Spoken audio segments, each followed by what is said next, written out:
What's up, guys? Back with me is here at Smallville, Season 8, Episode 12, Bulletproof.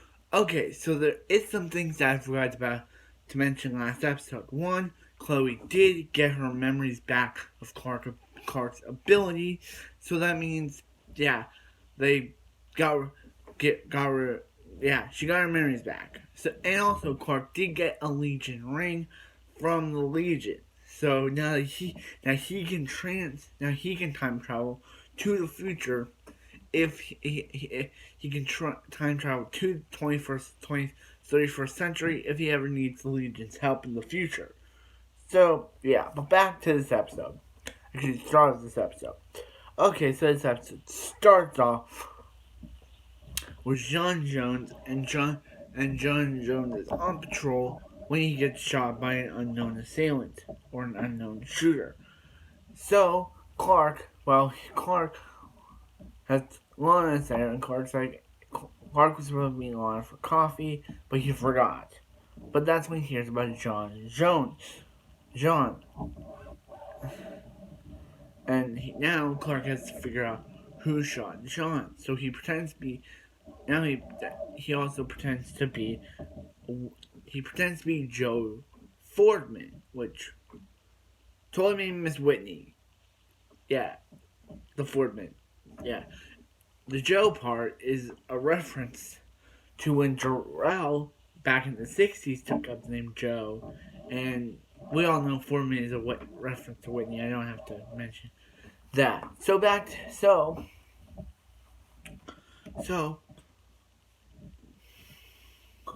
Lon meets up with Tess, and Tess is like, "Oh, yeah, we're working on a project called Prometheus." Yeah, so Lana, she looks into a suit which I call the Lexo suit, but for some reason she can't get into it because of a problem with the Wi-Fi. So yeah, so yeah, so Clark, now Chloe knows all about his powers again, knows his secret again.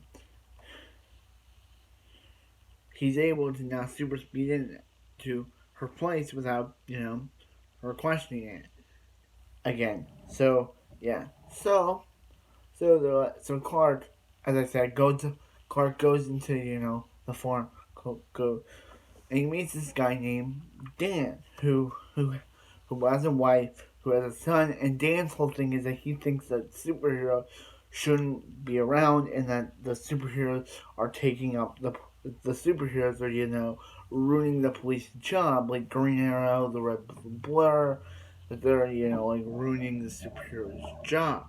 They're ruining the police's job.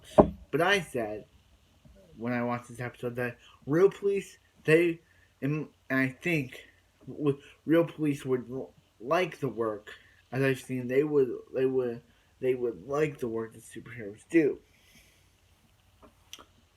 So, but back to that, and yeah, so Lana and Tess talk, and Tess is like, hey, hey, you, Lex,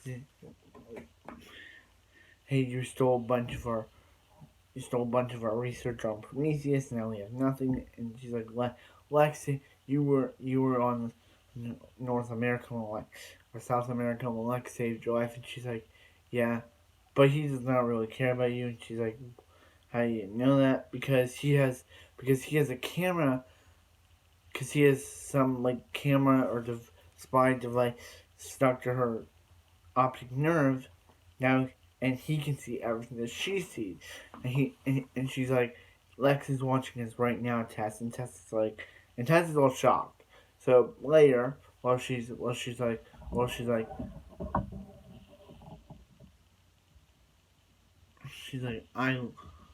you saved my life, and I love you, you mean guy. Bye, Lex, and and I think she blows up she blows up, the thing that she had in her optic nerve, or it said that because the camera, said no signal. So yeah, Lex, he's an evil guy. So yeah, so so so Clark's in with these guys and they're beating up the other guy, but Oliver saves them. He chases all of them, making them unresponsive. And he even attacks Clark. He's like, Clark, what are you doing here? And I have that very good in my own deep version of Oliver's voice. So yeah, so they get into. He has like a comp with Oliver, and yeah, so yeah, but but Danny's like, I know.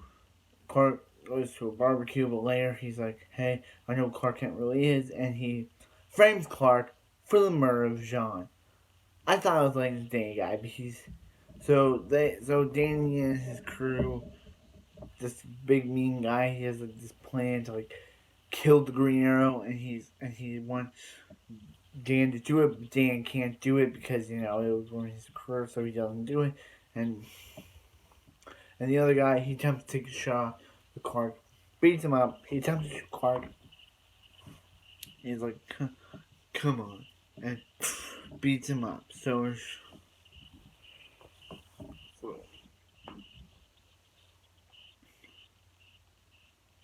so yeah, so yeah, so yeah, so like, so yeah, so Lutez is like, hey, during that scene with the whole, as I mentioned, like Oliver came in. He's like, hey, let's make a merger. He's like, we're gonna go to dinner. Let's have a merger. Yeah. So, yeah. So, yeah. So Clark later goes over to Dan, and he's like, his son says that the Green Arrow's a good guy. Yeah, he grew out of the Red Blue War phase. We saw him in the other episode. Now he's in the Green Arrow phase. So, yeah. And Clark goes to see Lana, and she's like, "We're not 15, we're not 14 anymore." And Clark, because they're 20 years old or 21. I don't know how old they are. 20, 20, 21. I don't know how old they are, but yeah. So yeah, and they kiss, and basically that's how the episode ends. Wow, what a great episode this one. Even though Lex was in this episode, Tess found the truth about Lex.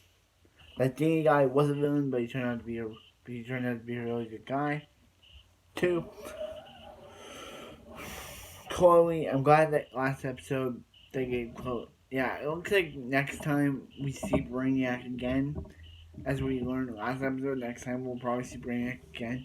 He'll be reprogrammed as Brainiac 5 and be a good guy. Because they said that next time he'll be reprogrammed to be a little more friendlier. They said that last episode. I'm just saying that if we see Brainiac again. And what was that ending last episode? Doomsday. When is he going to appear again? Okay. And where's Lois and Jimmy? Jimmy's still in the recovery. They never mentioned how he's doing. And where's Lois? I know that she went to look after him, but Chloe said she would relieve Lois of her duties, but Lois hasn't come back yet. So, like, comment, subscribe. Hope you guys have a wonderful night, and I'll see you next Smallville.